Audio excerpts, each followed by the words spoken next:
Frequency Podcast Network. Stories that matter, podcasts that resonate. Hello, you're listening to the Big Story podcast feed. My name is Maria Castaigne. I'm the lead producer of The Big Story, and I hope that you've been enjoying getting to know the friends of Frequency over this past week. Today, we have a Big Story classic. Host Kris McCusker speaks about something very timely this Boxing Day: buy now, pay later payment options. How do they even work?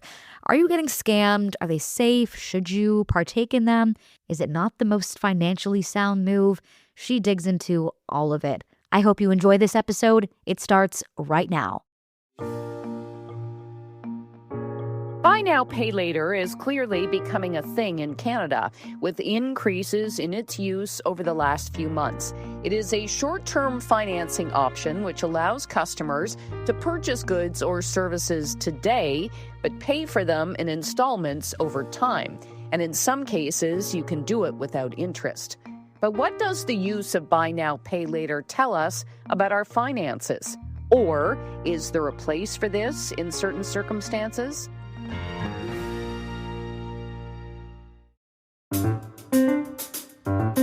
I'm Kris McCusker, and in this episode of The Big Story, we look at this latest funding fad over the overarching theme of debt. And here with us, Kelley Keehn, the CEO of the MoneyWise Institute, best-selling author and personal finance educator.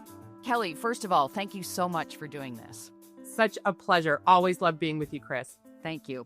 Okay, so the first thing, I know you're well-versed in financial literacy and such. Talk to us about the buy now, pay later idea. Where did it come from, and why is it so popular? Yeah. Kris, you and I grew up on layaway. I remember my mom very specifically going to the store, making the payments, and having that kind of purchase strategy of kind of quasi saving up. You knew you were getting that thing, and you didn't get it until you paid the store. So it's really not at all the same, but it's been marketed a little bit like that. So buy now, pay later. I mean, all of the studies and stats that I've looked at really tends to aim more at the younger generations. But basically what it is, and we can talk about why that is and why they might not put something on a credit card and look at buy now, pay later. But it's a brilliant strategy for retailers, because for those offering the products, and we'll get into, there's so many players in the market right now. Even the banks are in on it. And, you know, the first ones when I started hearing about it was, hey, you can split your payment into 4 easy payments, make the first payment now, and then usually it's, your last payment's over 6 or 8 weeks, no interest, no fees. Well, who wouldn't want to do that? Why do you want to spend $500 when you can just spend a smaller amount, it seems, right? And get what you want right now. Well, they're not all, some of them say they're free, but this is not a billion-dollar industry for no reason. Right. I'll give you the U.S. stats. Buy now, pay later transactions in the U.S. hit $108 billion in 2025, up from $94 billion in 2024. Some of these players out there will say, oh, users pay on time. Well, 41% say that they actually paid late, up from 34%. So that's when the fees come in. Now, some say that they're free. Some say show you that there's interest. I guess the thing is, Kris, you've really got to read the fine print. We're seeing it everywhere right now. You go to check out something online, you go in store, you go to book a flight. You don't have to pay $1,200 for your flight. You can just pay $79 in payment. So the brain definitely loves seeing the lower payment. You and I grew up on this too, right? It's only $1 a day. It's only $5 a day for that sofa. It's only $36 a week for the laptop. So retailers have been using this for a really long time, but now it's a frictionless way to, just see that payment and pay exactly that way with the buy now, pay later, as opposed to putting the entire thing on your credit card and seeing that larger amount. Well, and you outlined one of the other big differences in that you also get the instant gratification with buy now, pay later, unlike layaway, where you didn't get Yes. to take the thing home. You actually had the thing and you were paying off the thing in installments. 100%. I mean, that's what we've been doing with credit cards for years too, right?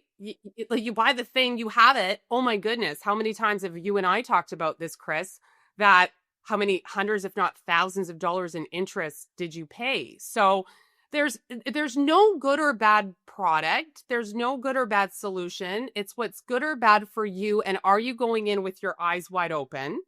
It's definitely another way to pay. I was mentioning at the top of this that younger folks are definitely migrating more to buy now, pay later. Makes sense. There's a really robust Leger survey that came out recently that 7 in 10 millennials and Gen Z say they're really living in the moment. And we hear this so much, right? They're doom spending. There's so much uncertainty. No surprise that 43% of them are living paycheck to paycheck. So seeing this smaller amount, maybe they don't have a credit card.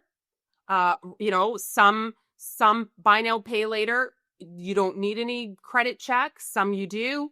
You really got to read the fine print here. So I think too, that's why it's also very appealing to younger folks. And they just don't have the savings that other demographics do. It makes some of the bigger purchases maybe a little more palatable, I guess. Yeah, and they're really struggling. But here's the thing, we want to be really careful. So the Financial Consumer Agency of Canada is watching the buy now, pay later market. And they found that, especially with younger folks and those using buy now, pay later, that 15% of them are actually trading things off, which is heartbreaking. Like, they're delaying bills, they're using their overdraft, they're maybe even borrowing from friends and family.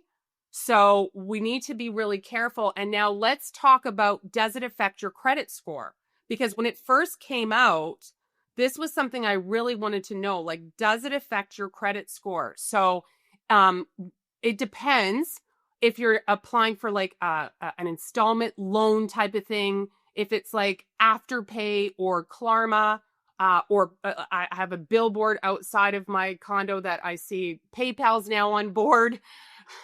That you can do all these things now. Why should you wait, right? So you really want to read the fine print, but they don't check your credit and it doesn't help your credit. So in the US, they're starting to report the buy now, pay later. And whenever I talk with my friends over at Equifax or TransUnion, those are the two credit reporting agencies in Canada, they always tell me you never know when a lender might start reporting it on your credit report. So back in the day, cell phones didn't report your balance, and most of them do now, if not all of them. I haven't checked lately. So, if you have multiple buy now, pay laters, maybe you've got 10 of them, can you imagine how that would impact your score? Because the more you're applying for things, the more revolving credit you have. So we kind of need to take a step back and really make sure that we're understanding what we're using this tool for, and if it really is supporting your long-term financial resilience and where you want to go, or is it a means for, as you said, instant gratification? The holidays are a very emotional time. You want to buy that gift, you want to travel, you want to entertain. I get it, but we always want to put that in check with the new year and how that's going to affect us. And that's also magnified, at least for me, sales, right? Anytime, it's on sale. You got to get it now because it's on sale. It might not be on sale tomorrow. 100%. And I don't know if I'm the only, but I'm definitely one of the most vocal personal finance educators out there that I struggle with spending. Like it's not like it came natural to me. I have to tell you, when Black Friday hit, I didn't go out. I was like, you don't need to even look. Like, you know what I mean? So you really need to know your spending personality as well. And, one thing I was talking about during the holidays, not to be a Grinch, but I think it's important that, we look at as well, talking to our kids and ourselves about Do you want the it bag, or do you want to own the company and some stock in the company that has the it bag? Like, so I think too, another survey, CIBC Investors Edge, their survey shows that 80% of Canadians actually feel really confident managing their day-to-day finances. That's really cool. That was higher than I thought. But 58% don't feel confident with their investing, and nearly 70% feel anxious when it comes to market volatility. So if you're having the conversation with your kid, like, so the money gap, we started with buy now, pay later, and I'm kind of bridging a little bit over to investing, because when you get your kids and you get some skin in the game, it doesn't have to be a lot, Kris. It can be $50 a month that you're going to dedicate in the new year. And you show your kids what it means to buy these brands instead of just spending money on the brands. It gets a little bit addictive, and social media has done an amazing job, but please make sure you're getting some credible education, because, the finfluencers are out there telling you a lot of different stuff. So 3 tools I really like. One, if you want to sit down in the new year with your kids or your family or your spouse, is getsmarteraboutmoney.ca. This is put out by the Ontario Securities Commission. There's so much information there. I really like this platform, CIBC's Investors Edge. You don't have to be a client, and go to their Learn section. It really helps people build confidence beyond like transactions like buy now, pay later. And then I mentioned them earlier. It's a mouthful. The Financial Consumer Agency of Canada. Oh my gosh, this is our government, and they have done such a good job with calculators and tools, so you and your kids can sit down and go, what would $50 a month actually do in 10 years? What would paying $100 more a month down on the credit card? Because what did PwC said that most Canadians were planning to spend just under $1,700 for the holidays. So that's what they planned. That doesn't mean that's what they spent. They probably spent more. So great time to sit down with some online calculators with you and your family, instead of just going, another year that I overindulge. No, this is the year to take back your agency, take back your control, and use the tools to see how just even the smallest amounts make a huge difference.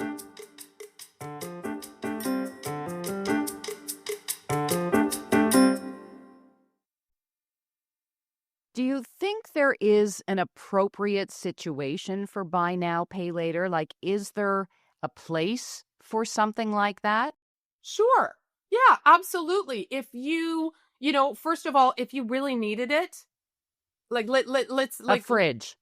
Yeah, like people Yeah. just need stuff now. Exactly, Kris. And it's like, a lot of Canadians don't have a robust emergency savings account. So if it's going to save you, if you're doing a buy now, pay later that really has no interest, that you've really looked into, that you're comfortable with the payments and you feel that you can pay it. Remember, we have a present bias in our brains, and we also have an optimist bias.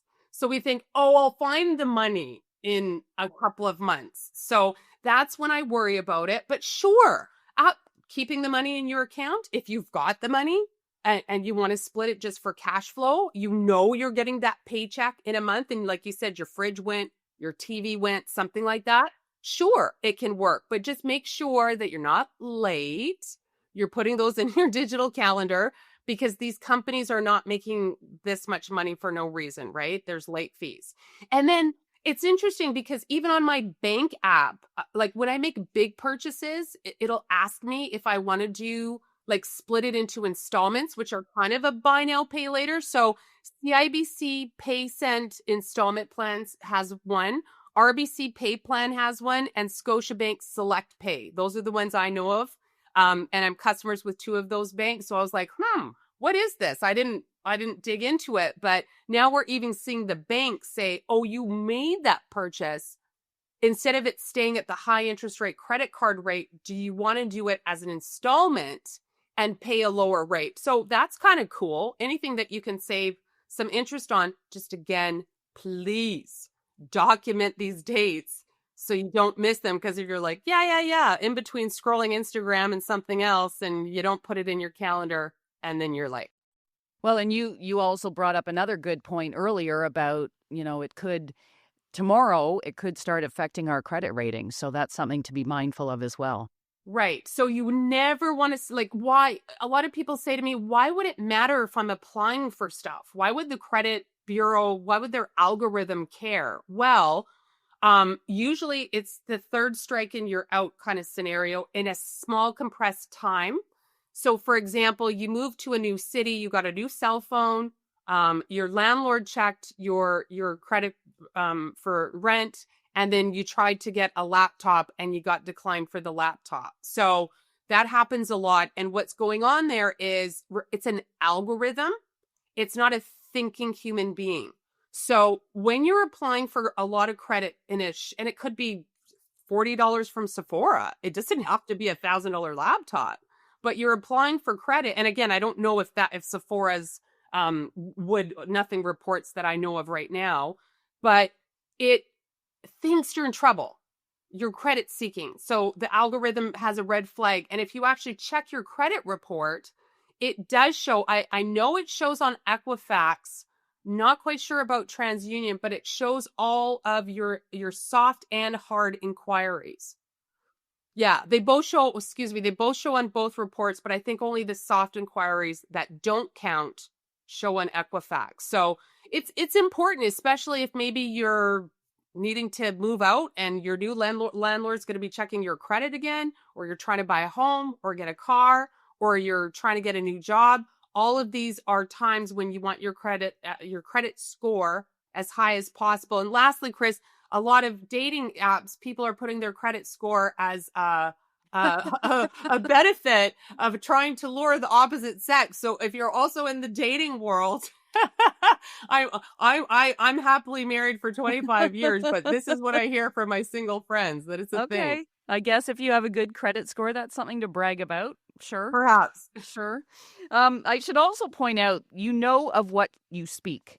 You do have a book that is about to be released. So give us the title, and I mean, you want people to buy the book. So tell us why they should buy the book. I'd love people to buy the book, but as someone that is a consumer advocate, you can also get it for free at the library. So my publisher doesn't want to hear that. But it's called Save Yourself. The subtitle is A New Approach to Thinking About Money and Taking Control of Your Financial Future.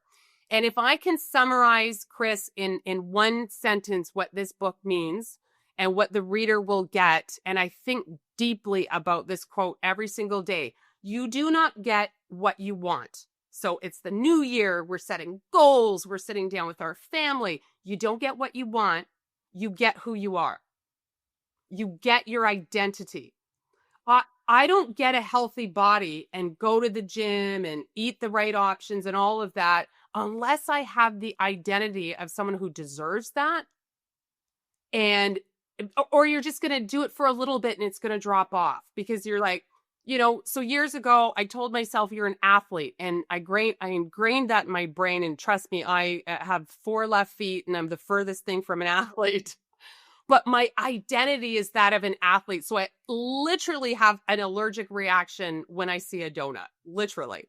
But that took 20 years of training. Now, why have I written 20 books or 20? Why have I written 12 books, Kris? Because I grew up with money issues.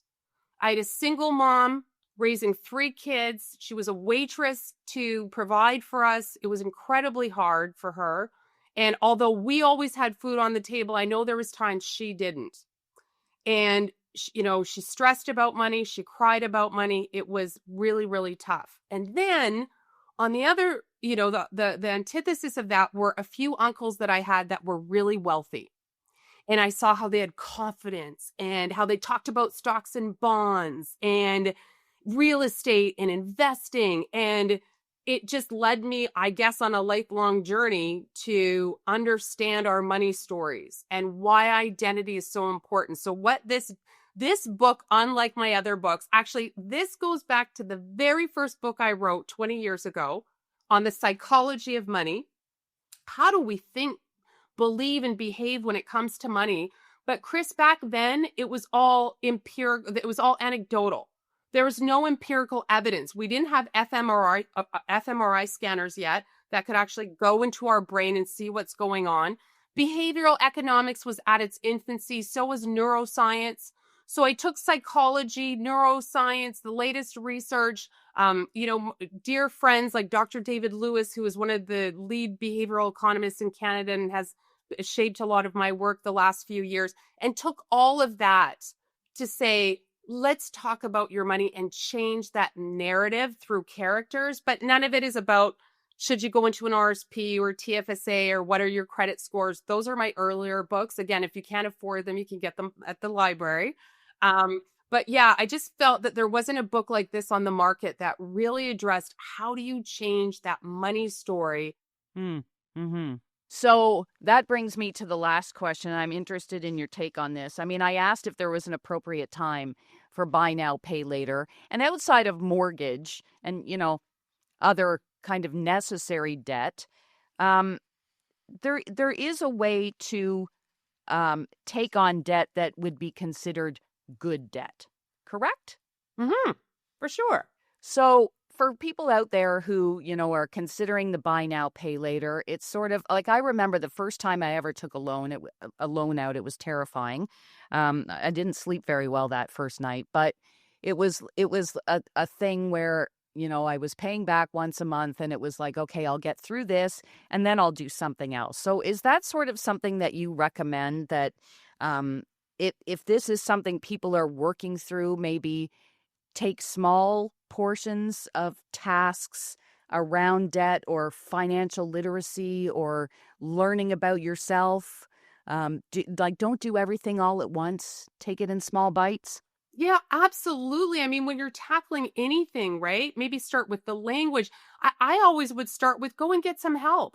Go and see your banker. Like, walk into your bank. Like, what is it that you need to purchase? Like, what are you wanting to purchase? I think just the thing I worry about buy now, pay later, and really any credit, any loan, even when you're going for 0% financing at the car dealer, like, would you buy it if it wasn't on sale? Would you buy it? Like, if you had the cash in your hand, would you still buy? If you can say yes to all of those and it fits your long-term goals, or you just, like I said before, you need it. It's like you're a lot of Canadians are suffering and you just need it. Okay. But, how does that fit in the larger landscape of the debt that you already have? Are you going to start missing payments? I mean, when they say the rich get richer and the poor get poorer, there is such a tax on the poor, like missing payments, NSF fees, over limit fees. Oh my gosh. And that is the time you just need to treat yourself, and probably when you need things in your life. But if you knew about all those fees, or you knew it was going to cost you a third more, you bought it on sale and now it's costing you a third more, would you still make the same decision? And then also, like I said, really reading the fine print of knowing what you're getting into. And you know what, Kris, some of your listeners may say, I don't care, I need it, I'm in survival mode. I get it. Then survive. And then once you're above, water, you can breathe again. Now go get some help. Go see a nonprofit credit counselor, certified financial planner, go to your bank, talk to your banker. If you're in trouble, they want to hear from you and help. Please don't be silent. There's so many people that have financial stress and anxiety and don't know how to get out of their situation and might be pleasantly surprised that there's a lot of options. And even if, Kris, if there aren't, even if you owe money to CRA, whatever you've got on your plate, get help. There's always help out there, and someone knows something that you can't see, and there's no shame in that. And now you've got a plan, and at least you can tackle it, and you know what to do with it. And moving forward, if you can, afford the buy now, pay laters moving forward. Awesome. Sound advice. Thank you so much for doing this. It's always a treat when we connect, so I appreciate you taking the time today, Kelley. I appreciate you. Thank you so much, Kris.